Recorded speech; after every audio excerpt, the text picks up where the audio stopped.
सूरह यूनुस की आयत नंबर 58 है। कुल बिफज़लिल्लाहि व बिरहमतिही फबिज़ालिका फलयफ़रहू व खैरुम मिम्मा यजमऊन। कुल महबूब आप फरमा दीजिए, बिफज़लिल्लाहि व बिरहमतिही, अल्लाह रब्बुल इज्जत के फजल और रहमत के सबब से, बिफज़लिल्लाहि व बिरहमतिही, अल्लाह रब्बुल इज्जत के फजल और उसकी रहमत के सबब से जो चीज तुम्हें हासिल हुई है, उस चीज के हासिल होने पर फल यफरहू, तुम खुशियां मनाओ। और ये जो खुशी मना रहे हो, वह खैरुम मिम्मा यजमऊन, जो कुछ तुम जमा करते हो, तमाम किस्म के अमाल हूं या माल हूं या मनाल हूं, इन तमाम चीजों से ये खुशी मनाना ये बेहतर है, ये खुशी मनाना बेहतर है। और कुरान पाक की दूसरी आयत का आखिरी हिस्सा जो मैंने, आखिरी अल्फाज जो हैं, मुबारक कलिमात जो मैंने आपके सामने तलावत किए हैं, वो सूरह कसस की आयत नंबर 76 के आखिरी अल्फाज मैंने आपके सामने तलावत किए हैं। इन अल्लाह ला युहिब्बुल फारिहीन, अल्लाह रब्बुल इज्जत फारिहीन को, खुशी मनाने वालों को, फरहत करने वालों को पसंद नहीं करता। ये दो आयात हैं जो मैंने आपके सामने तलावत की हैं। बज़ाहिर इन दोनों बातों के अंदर तजाद नजर आता है।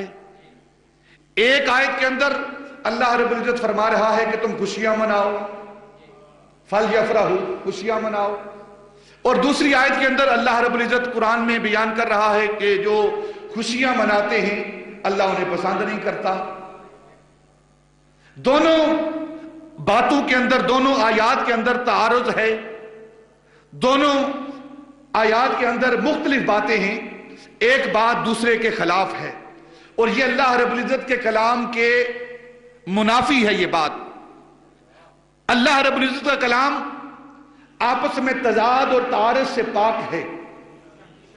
आम लोगों का कलाम होता है, आम अशखास का कलाम होता है, और खासकर जो आम बंदे होते हैं उनका कलाम होता है। जब वो कलाम करते हैं, मुमकिन है कि उनकी एक बात दूसरे बात से टकराए, दूसरी बात के खिलाफ हो। मुमकिन है, इंसान है, वो भूल जाता है, भूलने वाला है। मुमकिन है एक वक्त उसने कुछ बात कही हो, दूसरी वक्त उसकी कोई बात और हो। लेकिन अल्लाह रब्बुल इज्जत के कलाम में इस तरह का नक्स हो नहीं सकता। तो जब अल्लाह रब्बुल इज्जत का कलाम नक्स से पाक है, ऐब से पाक है, तारुज़ से पाक है, तजाद से पाक है, यह नहीं हो सकता कि अल्लाह रब्बुल इज्जत की एक बात कुछ और हो और दूसरी बात कुछ और हो। यह उसकी शान के मुनाफी बात है। तो फिर आयत के अंदर ये चीजें मौजूद है, तो फिर इसका क्या माना करेंगे, इसका क्या मफहूम लेंगे?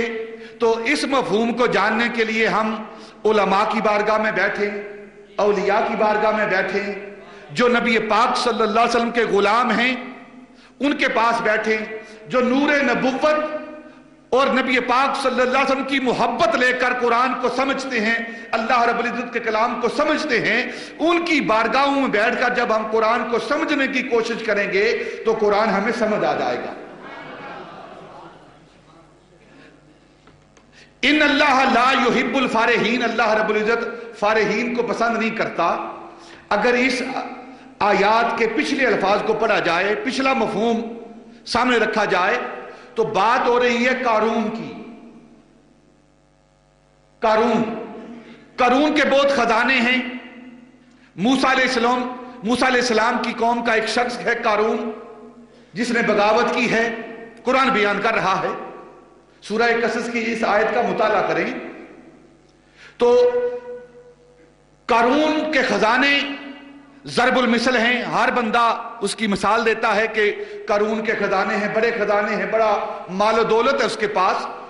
تو اللہ رب العزت پہلے قارون کے خزانوں کی بات کر کے، اس کے مال و دولت کی بات کر کے، اس کی جاہ و عظمت کی بات کر کے، اس کے مال خزانے، ان سارے خزانوں کی بات کر کے، پھر اللہ رب العزت آخر میں بات کرتا ہے کہ قارون اپنے خزانوں پر فخر کرتا ہے، اپنے مال و دولت پر فخر کرتا ہے، اپنے مال و منال پر تکبر کرتا ہے، اور جو اپنے مال و منال پر تکبر کرتا ہے، جو اپنے مال و منال پر فخر کرتا ہے، تو اللہ رب العزت ایسے افراد کو پسند نہیں کرتا۔ جو اپنے مال پر خوشی کرتا ہے، کثرت مال پر خوشی کرتا ہے، کثرت اولاد پر خوشی کرتا ہے، یہ سب چیزیں عارضی ہیں۔ اللہ رب العزت فرماتا ہے کہ ان چیزوں پر انسان کو فخر نہیں کرنا چاہیے، ان چیزوں پر انسان کو فرحت نہیں کرنی چاہیے۔ فرحت کا ایک ہی مقام ہے، قرآن پاک کے اندر ایک ہی مقام ہے جہاں اللہ رب العزت نے فرحت کا، خوشی کا حکم دیا ہے، اور کسی مقام پر خوشی کا حکم نہیں دیا، فرحت کا حکم نہیں دیا کہ تمہیں مال مل جائے تو تم خوش ہو جاؤ، فرحت اختیار کرو۔ نہ، اصل خزانہ ہے، اصل جو مال ہے، اصل جو فضل ہے، اصل جو رحمت ہے، اس پر تم خوش ہو جایا کرو۔ اور وہ اصل فرحت کیا ہے، وہ اصل مال کیا ہے، وہ اصل خوشی کیا ہے، وہ اصل فضل کیا ہے، وہ نبی پاک صلی اللہ علیہ وسلم کی ولادت ہے۔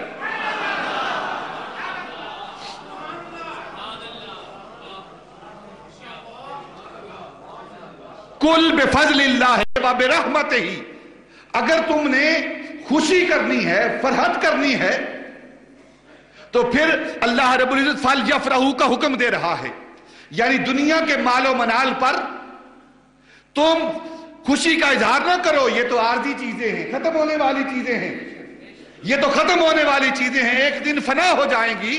یہ تمہاری خوشی عارضی خوشی ہے۔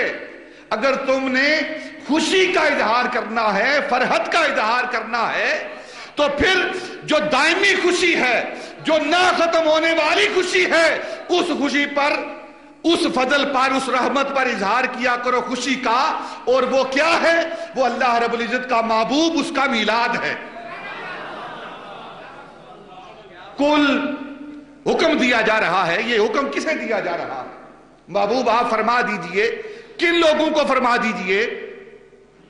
وہ لوگ جو مال و منال والے ہیں، جو مال و منال پر، اولاد پر، کثرت اولاد پر، کثرت مال پر جو خوشی مناتے ہیں، انہیں فرما دیجئے کہ اصل خوشی کیا ہے؟ وہ اللہ رب العزت کی رحمت ہے اور اس کا فضل ہے۔ حضرت امام جلال الدین سیوطی رحمت اللہ تعالی علیہ، جو کہ اس امت کے عظیم مفسر، عظیم محدث اور وہ ہستی، وہ ذات ہیں، حضرت امام جلال الدین سیوطی رضی اللہ تعالی عنہ کی ذات، جن کو 72 مرتبہ سر کی آنکھوں سے جاگتے ہوئے بیداری کی عالم میں چہرہ والضحیٰ کی زیارت ہوئی ہے، وہ بیان کرتے ہیں۔ حضرت علامہ محمود آلوسی بغدادی وہ بیان کرتے ہیں۔ حضرت ابن جوزی زاد المسیر کے اندر بیان کرتے ہیں کہ اس آیت کے اندر،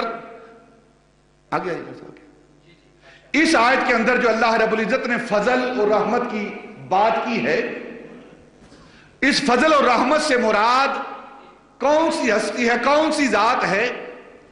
تو اس فضل اور رحمت سے مراد نبی پاک صلی اللہ علیہ وسلم کی ذات مبارکات ہے،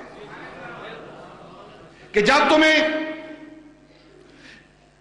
یہ فضل اور رحمت کی دولت ملے تو ایمان والوں کو چاہیے، نبی پاک صلی اللہ علیہ وسلم کی امتیوں کو چاہیے کہ وہ اس فضل پر، اس رحمت پر خوشی منایا کرے۔ فَلْيَفْرَحُوا، اور تمہارا یہ خوشی منانا تمام قسم کے مال جمع کرنے سے بہتر ہے۔ تمام قسم کے ذخیرے، وہ ذخیرہ مال ہو یا ذخیرہ اعمال ہو، ذخیرہ مال ہو یا ذخیرہ اعمال ہو، دونوں ذخیروں کو جمع کرنے سے بہتر کیا چیز ہے قرآن بیان کر رہا ہے. وہ بہتر چیز کیا ہے کہ وہ اس نعمت پر، اس فضل پر، اس رحمت پر انسان خوشی منائے.